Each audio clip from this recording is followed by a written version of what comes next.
अब हमने लास्ट जो देखा था वो था टू कमोडिटी कंज्यूमर इक्विलिब्रियम, जहाँ हमने एक इक्वेशन डिराइव करी थी कि M U X upon price of X equal to आ रहा था M U Y upon price of Y.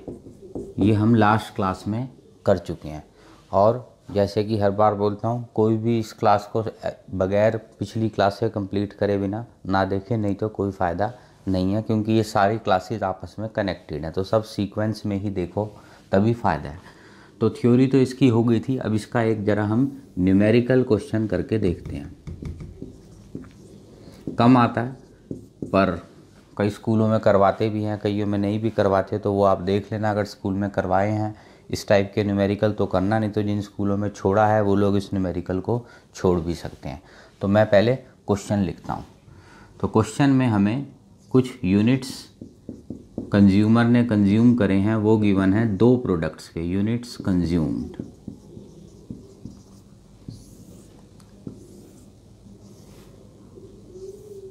मान लो वो 2 प्रोडक्ट्स हैं हमारे x और y, उनकी कुछ इन्फॉर्मेशन हमें गिवन है।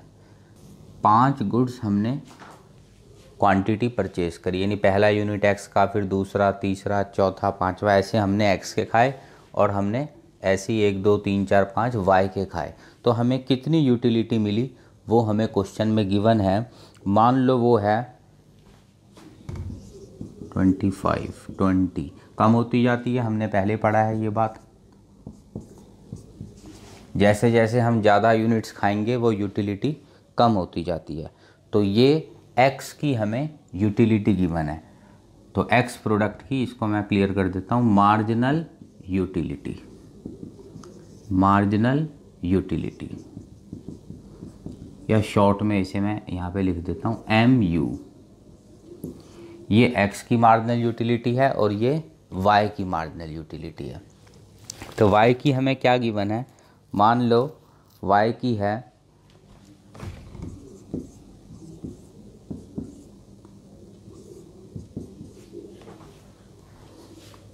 इस टाइप की, इसकी भी कम होती जा रही है धीरे धीरे। अब और क्वेश्चन ने हमें क्या बताया हुआ है कि जो x का प्राइस है वो है 5 rupees, price of x 5 rupees, और प्राइस ऑफ y है मान लो 10 रुपीज़। ये हमें क्वेश्चन में गिवन है। और हमें क्वेश्चन में ये भी गिवन है कि उस कंज्यूमर के पास इनकम जो है, इनकम वो है 40 रुपीज़, यानी वो सिर्फ मैक्सिमम खर्चा 40 ही कर सकता है। तो ये हमारा क्वेश्चन, अभी मैंने क्वेश्चन ही लिखा है। अब हम इसका आंसर स्टार्ट करते हैं। कंडीशन हमारे पास ऊपर है कि ये होना चाहिए, वहाँ इक्विलिब्रियम होगा। तो पहले आप ये लिख लो, पॉज करके चाहो तो वीडियो को। अब मैं आंसर स्टार्ट करता हूँ। तो सबसे पहली बात, मुझे ये हिस्सा चाहिए, ये इक्वेशन का मान लो LHS हिस्सा, लेफ्ट हैंड साइड, इसे मान लेते हैं हम राइट हैंड साइड RHS। तो सबसे पहले मैं LHS सॉल्व करता हूँ। LHS का फॉर्मूला है MUX upon price of x, MUX upon price of x। अब ये आंसर स्टार्ट हो गया है, ठीक है। तो आप चाहे अलग टेबल से आंसर बना के ये बना लो, यहाँ तक क्वेश्चन था, ये अलग बनाना, फिर मैं तो यही बना रहा हूँ क्योंकि मुझे आपको समझाना है इसलिए। तो MU of x upon price of x, ताकि LHS आ जाए। तो ये देखो 25 है और ये है 5, तो 25 अपॉन 5, ये आ गया 5। ऐसे ही सारे निकालने हैं हमें। अगला 20 MUX upon price of x 5, ये आ गया 4, 3, 2, 1। अब RHS निकालते हैं। MUY upon price of y, ये MUY क्वेश्चन में गिवन है, प्राइस ऑफ y भी क्वेश्चन में गिवन है। MUY upon price of y, इसको सॉल्व करते हैं हम। तो देखो यहाँ पे क्या है, पहला MUY का है 30 और प्राइस है इसका 10, तो 30 अपॉन 10, यह आ गया 3, 20 अपॉन 10 2, 1 0 -1, यह आ गया। अब हमें देखना है ये इक्वेशन ट्रू कहाँ पे है, यानी LHS RHS कहाँ कहाँ बराबर है।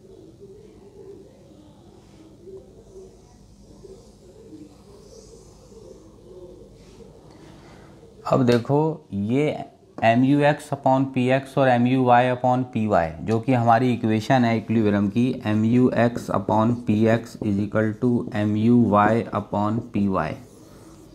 ये इक्वेशन कहाँ कहाँ ट्रू है? तो ये इक्वेशन एक तो यहाँ ट्रू है और कहाँ कहाँ पे ये ट्रू आ रही है इक्वेशन, यानी ये दोनों साइडें बराबर हों। 5 तो यहाँ कहीं नहीं है, 4 यहाँ कहीं नहीं है, 2 यहाँ है, 2 यहाँ है, यहाँ पे मैच हो रही है इसका 2 और ये वाला 2। और कहाँ मैच हो रही है? 1 1 वाला मैच हो रहा है, इसको भी मैं मार्क कर देता हूँ, अलग कलर से कर लेते हैं इसको। लो ये तो 3 जगह हमारी ये इक्वेशन इक्विलिब्रियम की ट्रू है। अब इसको यहाँ पे मैं क्लियर करके लिख देता हूँ। पहला हो रहा है 3 यूनिट्स x के खा लो, 3 यूनिट्स ऑफ x विद, कहाँ मैच हो रहा है इसका? 1 unit of y, 1 unit of y, यहाँ पे ये मैच हो रहा है। और RHS LHS, ये होगा LHS, ये RHS, यानी ये पूरी है हमारी LHS साइड, ये पूरी है RHS साइड। ये कहाँ मैच हो रही है? तो यहाँ मैच हो रही है। ये हो गया fourth unit of x with, ये इसका 2 यूनिट्स है, 2 यूनिट्स ऑफ y। और मैच हो रही है 1 और इसका ये वाला 1, यानी 5 यूनिट ऑफ x विद, इसका है 1 2 3, तीसरा 3 यूनिट्स ऑफ y। तो ये इक्वेशन ट्रू है 3 जगहों पे। अब तीनों जगहों पे अगर मैं प्राइस को कंसीडर करके खर्चा निकालूं तो सब अलग अलग खर्चा होगा। तो ज़रा पहले नीचे वाले हिस्से को इसको डिलीट कर देते हैं, इसको नीचे वाले को क्लियर करता हूं ज़रा। अब हमें एक्सपेंडिचर निकालना है। एक्सपेंडिचर तो 3 यूनिट x के खरीदोगे तो देखो कितना खर्चा होगा। x का प्राइस एक बार क्वेश्चन में देख लेते हैं, 5 रुपीज़। यहाँ लिख देता हूँ price of x 5 rupees, price of y है 10 रुपीज़। तो याद रहेगा हमें, कैलकुलेशन थोड़ी जल्दी हो जाएगी इससे, तो इसलिए मैंने साइड में लिख दिया। 3 यूनिट ऑफ x यानी 3 × 5 यहाँ खर्चा हो गया, प्लस y का हमने 1 यूनिट खरीदा है, y है 10 रुपये का, तो 1 × 10, तो टोटल खर्चा हो गया 15 + 10 25। सेकंड कॉम्बिनेशन का खर्चा निकालते हैं। 4 यूनिट x के, यानी 4 यूनिट इंटू x है 5 रुपये का एक पीस, तो 5, प्लस 2 यूनिट्स y के खरीदने हैं, y का रेट है 10 रुपये पर यूनिट, तो 2 × 10, तो खर्चा हो गया 20 रुपये, यहाँ खर्च हो गए 20, यहाँ 40 रुपीज़ का खर्चा। थर्ड 5 यूनिट x के खरीद लो, एक x है 5 का, तो खर्चा हो गया 5 × 5, प्लस 3 यूनिट y के खरीद लो, y का रेट है 10 रुपये, 3 × 10, तो ये खर्चा आ गया 25, यहाँ खर्च हो गए 30, यहाँ खर्च हो गए, तो 25 + 30 55 रुपीज़ का खर्चा हो गया। अब बाय डिफ़ॉल्ट कंज्यूमर तो यही चाहेगा कि मेरे को ज़्यादा सामान कंजम्पशन के लिए मिले, हम सब भी यही चाहते हैं, जितना ज़्यादा सामान मिले लाइफ में सेटिस्फेक्शन बढ़ेगी। पर दिक्कत यह है ज़्यादा हर कोई चाहता है, पर ख़रीदने का उतना बजट भी होना चाहिए। तो फर्स्ट कॉम्बिनेशन का बजट है 25 रुपये, और हमें क्वेश्चन में इनकम गिवन है, चेक करो पिछले पेज पे हमने लिखा था 40 रुपीज़। तो 40 रुपये के बजट में हमें क्या सलाह देनी चाहिए इस कंज्यूमर को? ये वाला ऑप्शन मैं दे तो सकता हूँ सलाह कि भाई ये ले ले 25 रुपये में तेरा काम हो जाएगा, पर अगर उसका बजट अलाउ करता है तो उसको ज़्यादा की ही हमें सलाह देनी चाहिए। तो ये बजट भी अलाउ करता है, 4 यूनिट x के ले लो, 2y के ले लो, 40 रुपये का खर्चा है, 40 इनकम है। पर तीसरे की सलाह मैं नहीं दे सकता उसको, 5x और 3y ले ले, क्योंकि फिर बजट हो जाएगा 55 और उसके पास सिर्फ इनकम है 40। तो इस क्वेश्चन में हम उसको फाइनल आंसर देंगे कि तेरे लिए कंज्यूमर इक्विलिब्रियम ये वाला पॉइंट बेस्ट है। तो हमने कंज्यूमर को, जैसे मैंने पहली क्लास में ही बोला था, हम सजेशन देते हैं कि इस गिवन इनकम में क्या उसके लिए बेस्ट है, तो हम बोलेंगे कंज्यूमर इक्विलिब्रियम पॉइंट जो है इस सरकमस्टांसिस में, जो क्वेश्चन की हैं, प्राइस हैं, इनकम है, वो आ रहा है अगर वो ले ले 4 units of x along with 2 units of y, 4x with 2y, ये उसका इक्विलिब्रियम कंडीशन आ जाएगी जहाँ उसके लिए मैक्सिमम बेनिफिट है। तो ये था हमारा न्यूमेरिकल 2 कमोडिटी केस का। अब हम आगे बढ़ते हैं।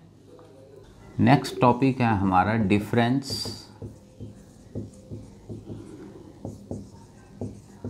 देखो 2 अप्रोच हैं हमारे सिलेबस में, एक होती है कार्डिनल अप्रोच, एक होती है ऑर्डिनल अप्रोच। कार्डिनल अप्रोच या कार्डिनल यूटिलिटी, दूसरा हो गया ऑर्डिनल अप्रोच या यूटिलिटी।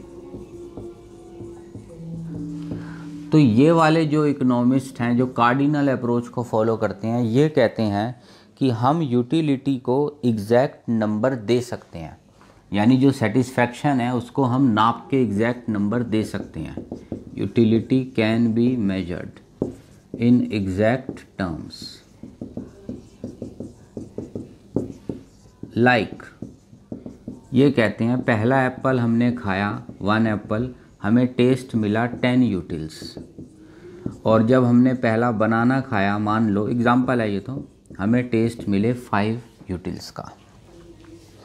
तो ये कार्डिनल अप्रोच है। कार्डिनल अप्रोच के इकोनॉमिस्ट इस बात को मानते हैं कि हम नंबर दे सकते हैं।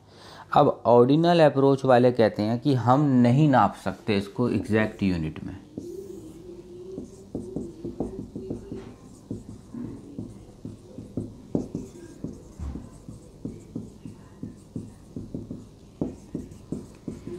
वो कहते हैं ये प्रैक्टिकल नहीं है कि हम एग्जैक्ट नंबर दे सकें, 10 या 5 या 8 कुछ भी। वो ये कहते हैं कि आप ऐसा बोल लो थोड़ा सिंपल करके कि एप्पल से टेस्ट ज़्यादा आता है बनाना से, या एप्पल से टेस्ट कम आता है, या बराबर आता है। मतलब वो 3 बातें कहते हैं कि 2 चीज़ों को अगर हम देखें तो या तो एक में टेस्ट ज़्यादा है, या दूसरे में ज़्यादा है, या बराबर है। कितना नंबर है वो कहते हैं वो नहीं कह सकते।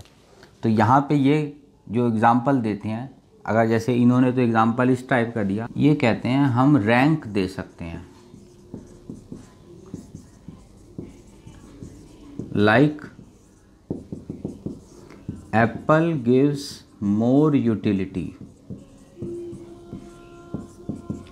Then banana. ये लोग कहते हैं हम,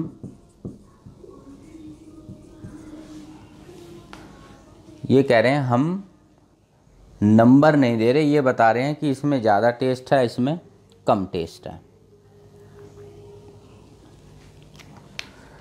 तो ये हो गया हमारा एक डिफरेंस। दूसरा, इसके जो हेड थे, यानी जिन्होंने ये अप्रोच बनाई थी, ये बनाई थी प्रोफेसर मार्शल ने। ये कंसेप्ट था प्रोफेसर मार्शल का।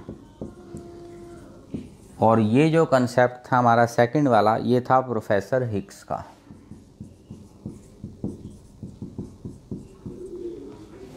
तो यानी अभी तक जो हम कर रहे थे वो ये वाला कर रहे थे, क्योंकि हम यूटिलिटी को एग्जैक्ट नंबर दे रहे थे, और ऐसा तो हमने अभी तक नहीं किया। अब अगला टॉपिक हमें यही स्टार्ट करना है, ऑर्डिनल अप्रोच।